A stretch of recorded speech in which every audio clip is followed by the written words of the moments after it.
ഇസ്രായേലിൽ നിന്നൊരു സുപ്രധാനമായിട്ടുള്ള റിപ്പോർട്ട് ഇപ്പോൾ പുറത്തു വരികയാണ്. അത് വേറൊന്നുമല്ല, ഇറാന്റെ ആണവ കേന്ദ്രങ്ങൾ ആക്രമിക്കാനായി ഇസ്രായേൽ പദ്ധതിയിടുന്നു എന്ന റിപ്പോർട്ടുകളാണ്. നമുക്കറിയാം, ഈ വാർത്ത നമ്മൾ എപ്പോഴും കേൾക്കുന്ന ഒരു വാർത്തയാണ്. ഇറാന്റെ ആണവ കേന്ദ്രങ്ങൾ ഇസ്രായേൽ ആക്രമിക്കാൻ പോകുന്നു, ഇപ്പോൾ ആക്രമിക്കും, ആക്രമിച്ചു കഴിഞ്ഞു എന്നിങ്ങനെയുള്ള വാർത്തകളെല്ലാം നമ്മൾ പലപ്പോഴായി കേൾക്കുന്ന ഒരു വാർത്ത തന്നെയാണ്.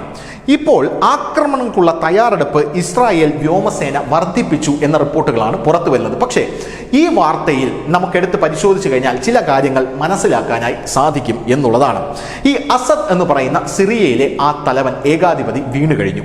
ഈ അസദ് വീണ ആ ഒരു സാഹചര്യത്തിൽ വലിയ രീതിയിൽ ഇസ്രായേൽ വ്യോമാക്രമണം സിറിയയിൽ നടത്തുന്നുണ്ട്. അതിന്റെ പ്രധാനപ്പെട്ട ഒരു കാരണം എന്ന് പറഞ്ഞാൽ ഹിസ്ബുള്ളയെ ദുർബലപ്പെടുത്തുക എന്നുള്ളതാണ്. ഈ ഹിസ്ബുള്ള എന്ന് പറയുന്നത് ഇറാന്റെ പ്രോക്സിയാണ്. ഹിസ്ബുള്ള സിറിയയിൽ അഴിഞ്ഞാടുകയാണ്.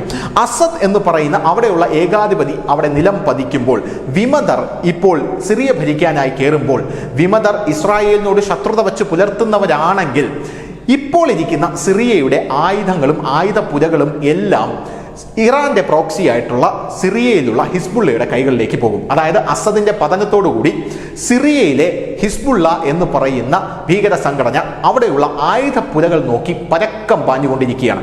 ഈ ആയുധങ്ങൾ അത് ഹിസ്ബുള്ളയുടെ കയ്യിൽ കിട്ടിക്കഴിഞ്ഞാൽ ഇറാന് അത് വലിയ തലവേദനയാകും എന്ന് നമുക്കെല്ലാവർക്കും അറിയാം. പോരാത്തതിന് ആണവ പദ്ധതിയുമായി പോകാനുള്ള പ്രചോദനം ഇറാന് ഇപ്പോൾ കിട്ടിയിട്ടുണ്ട് എന്ന് ഇസ്രായേലിന് ഒരു വിവരം കിട്ടിയിട്ടുണ്ട്.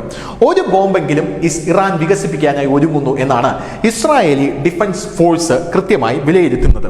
ഇറാൻ പറയുന്നത്, ഞങ്ങളുടെ ബഹിരാകാശം, ആണവ പദ്ധതി എന്നിവ ഉള്ള പദ്ധതികൾ ഞങ്ങൾ ചെയ്യുന്നത് അത് പൂർണ്ണമായും ഞങ്ങളുടെ ആഭ്യന്തര ആവശ്യങ്ങൾക്കാണ്, അല്ലെ സിവിലിയൻ ആവശ്യങ്ങൾക്ക് വേണ്ടി മാത്രമാണ് എന്നാണ് ഇറാൻ പറയുന്നത്.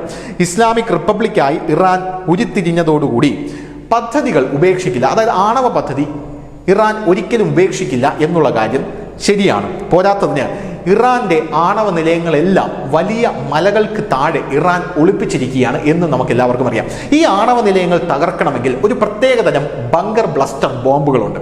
ആ ബോംബുകളാണ് ഈ മലയിലിടേണ്ടത്. ആ മലയിൽ ആ ബോംബ് വന്ന് വീഴുമ്പോൾ അത് മല തുരന്ന് ആണവ നിലയത്തിലെത്തി താഴെ നിന്നും പൊട്ടിത്തെറിക്കും. ഈ ഒരു സാഹചര്യമാണ് ഉള്ളത്. പക്ഷേ ആ ബോംബുകൾ ഇസ്രായേലിന്റെ കയ്യിലില്ല എന്നാണ് ഇറാൻ വിചാരിക്കുന്നത്. അമേരിക്കയുടെ കയ്യിൽ മാത്രമാണ് ആ ബോംബുകൾ ഉള്ളത് എന്നാണ് ഇറാൻ വിചാരിക്കുന്നത്. പക്ഷേ അമേരിക്ക ഇസ്രായേലിന് ഈ ബോംബുകൾ കൊടുക്കുമോ എന്നുള്ള ഭയവും നിലവിൽ ഇറാനുണ്ട്. രണ്ടാമത്തെ കാര്യം, സിറിയയിൽ ഈ അവസരം മുതലെടുത്തുകൊണ്ട്, അതായത് അസദ് അവിടെ വീണ അവസരം മുതലെടുത്തുകൊണ്ട് സിറിയയിൽ ഇസ്രായേൽ ഒരു വമ്പൻ നീക്കം നടത്തിയത് ഇറാന് വലിയ തലവേദനയായി മാറിയിട്ടുണ്ട്. സിറിയയിൽ ഇസ്രായേൽ നടത്തിയ ആ വമ്പൻ നീക്കം എന്ന് പറയുന്നത് സിറിയയിലെ മൊത്തം വ്യോമ മേധാവിത്വവും ഇപ്പോൾ ഇസ്രായേലിന്റെ കൈകളിലായി എന്നുള്ളത് കൊണ്ടാണ്.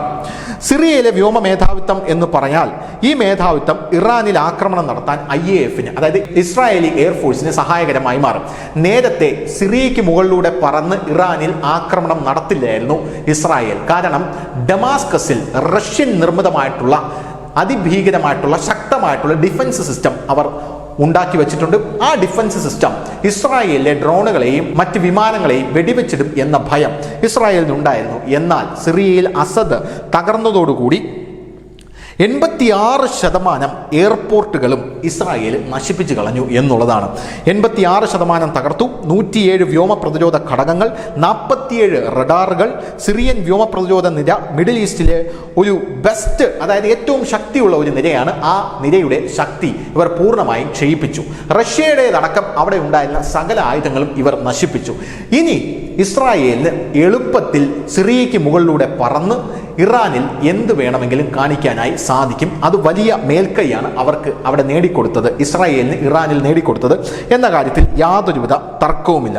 എന്തായാലും ആണവ നിലയത്തിലേക്ക് ബോംബ് വർഷിക്കാനായി പോവുകയാണെങ്കിൽ ഇനി സിറിയയുടെ വ്യോമപാത തങ്ങൾക്ക് ഉപയോഗിക്കാം എന്നുള്ളത് ഇസ്രായേലിന് വലിയൊരു മേൽക്കൈയാണ്. ഇറാനെ അത് വലിയ രീതിയിൽ ഭയപ്പെടുത്തുന്നുമുണ്ട്. സിറിയയ്ക്ക് മുകളിലൂടെ പറന്നു പോകുമ്പോൾ നേരത്തെ ഉണ്ടായിരുന്ന ഒരു പ്രശ്നം എന്ന് പറയുന്നത്, ഞാൻ നേരത്തെ പറഞ്ഞതുപോലെ റഷ്യയുടെ റഡാറുകളും റഷ്യയുടെ വ്യോമ പ്രതിരോധ സംവിധാനങ്ങളുമായാലും അത് 86% തകർത്തു കഴിഞ്ഞു. ഇറാനിൽ വ്യോമാക്രമണം നടത്താനുള്ള സിറിയ വഴിയുള്ള സ്വാതന്ത്ര്യം ഇപ്പോൾ IDF-ന് ലഭിച്ചു കഴിഞ്ഞു. പോരാത്തതിന് IAF ഇസ്രായേലി എയർഫോഴ്സ് നേരിട്ട് ഡമാസ്കസിന് മുകളിലൂടെ ഇനി പറക്കാനായിട്ട് പോകുന്നു. റഷ്യൻ നിർമ്മിത വ്യോമ പ്രതിരോധ സംവിധാനം അവിടെ തകർന്നു കഴിഞ്ഞു എന്ന് നമുക്ക് മനസ്സിലായി കഴിഞ്ഞു. ഇനി ഇറാൻ പിന്തുണയുള്ള അസദ് ഭരണകൂടം അവിടെ വീഴുമ്പോൾ മുൻ ഗവൺമെന്റ് സൈന്യത്തിൽ നിന്നുള്ള അത്യാധുനികമായിട്ടുള്ള ആയുധങ്ങൾ അത് ഇറാന്റെ പ്രോക്സി ആയിട്ടുള്ള ഹിസ്ബുള്ളയുടെ കയ്യിൽ എത്താതിരിക്കാൻ, ഇസ്രായേലിനോട് ശത്രുത പുലർത്തുന്ന മറ്റൊരു ഗ്രൂപ്പിലേക്കും എത്താതിരിക്കാനുള്ള ഒരു നീക്കം ഇസ്രായേൽ നടത്തുന്നുണ്ട്. തുറമുഖങ്ങളും എല്ലാം തകർത്തു കഴിഞ്ഞു. അത് ഇറാൻ സിറിയയിലേക്ക് കപ്പൽ മാർഗം ആയുധങ്ങൾ ഹിസ്ബുള്ളയ്ക്ക് എത്തിച്ചു കൊടുക്കാതിരിക്കാനാണ്. സകല ആൾക്കാരെയും ഇസ്രായേൽ ഇപ്പോൾ ന്യൂട്രലൈസ് ചെയ്ത് കഴിഞ്ഞു. ഇനി ന്യൂട്രലൈസ് ചെയ്യാനുള്ളത് ഇറാനെയാണ്. ഇറാനെ ന്യൂട്രലൈസ് ചെയ്യണമെങ്കിൽ ഇറാനകത്ത് ഒരു ആഭ്യന്തര യുദ്ധം ഇസ്രായേൽ പടച്ചുവിടണം. അത് പടച്ചുവിടുന്നതിന് മുമ്പ് തന്നെ അവരുടെ ആണവ നിലയങ്ങൾ തകർക്കാനുള്ള പദ്ധതിയാണ് ഇപ്പോൾ ഇറാൻ ഇട്ടിരിക്കുന്നത്. ആണവ നിലയങ്ങൾ തകർക്കുന്ന കൂട്ടത്തിൽ ഇസ്രായേല് ഇറാനെ തിരിച്ചു കൊണ്ടുവരും, അതായത് ഇറാനെ പഴയ പ്രതാപത്തിലേക്ക് തിരിച്ചു കൊണ്ടുവരും എന്നും പറഞ്ഞതായി നമുക്ക് അറിയാനായി സാധിക്കുന്നുണ്ട്. 1800 യുദ്ധോപകരണങ്ങളാണ് ഇസ്രായേൽ ഇപ്പോൾ സിറിയയിൽ നശിപ്പിച്ചിരിക്കുന്നത്. അസദ് ഭരണകൂടത്തിന്റെ എല്ലാ സൈനിക ശേഷികളും ഇസ്രായേൽ സിറിയയിൽ തകർത്ത് തരിപ്പണമാക്കി കഴിഞ്ഞു. അതുകൊണ്ട് ഹിസ്ബുള്ള അവിടെ തലപൊക്കും എന്നുള്ള യാതൊരുവിധ പേടിയും ഇസ്രായേലിന് വേണ്ട. ഇതിന്റെ കൂട്ടത്തിൽ ഇസ്രായേൽ വ്യോമസേന ആണവ നിലയങ്ങളെ കൂടെ അടിച്ചിടാനുള്ള വ്യോമ പ്രതിരോധ സംവിധാനം, അല്ലെങ്കിൽ അവർക്ക് അതിനുള്ള ശേഷി വർദ്ധിപ്പിച്ചുകൊണ്ടിരിക്കുകയാണ് എന്ന വാർത്തകൾ വരുമ്പോൾ ഇറാന് ഇനി പേടിക്കേണ്ട കാലഘട്ടമാണ് എന്നുള്ള കാര്യത്തിലും തർക്കമില്ല. ഇവിടെ പോപ്പുലർ ഫ്രണ്ടുകാർ പറഞ്ഞതുപോലെ മര്യാദയ്ക്ക് ജീവിച്ച ഇറാന് കൊള്ളാം എന്ന ലൈനാണ് ഇപ്പോൾ ഇസ്രായേൽ എടുത്തിരിക്കുന്നത്. ന്യൂസ് ഡെസ്ക്, ന്യൂസിന്റെ മലയാളം.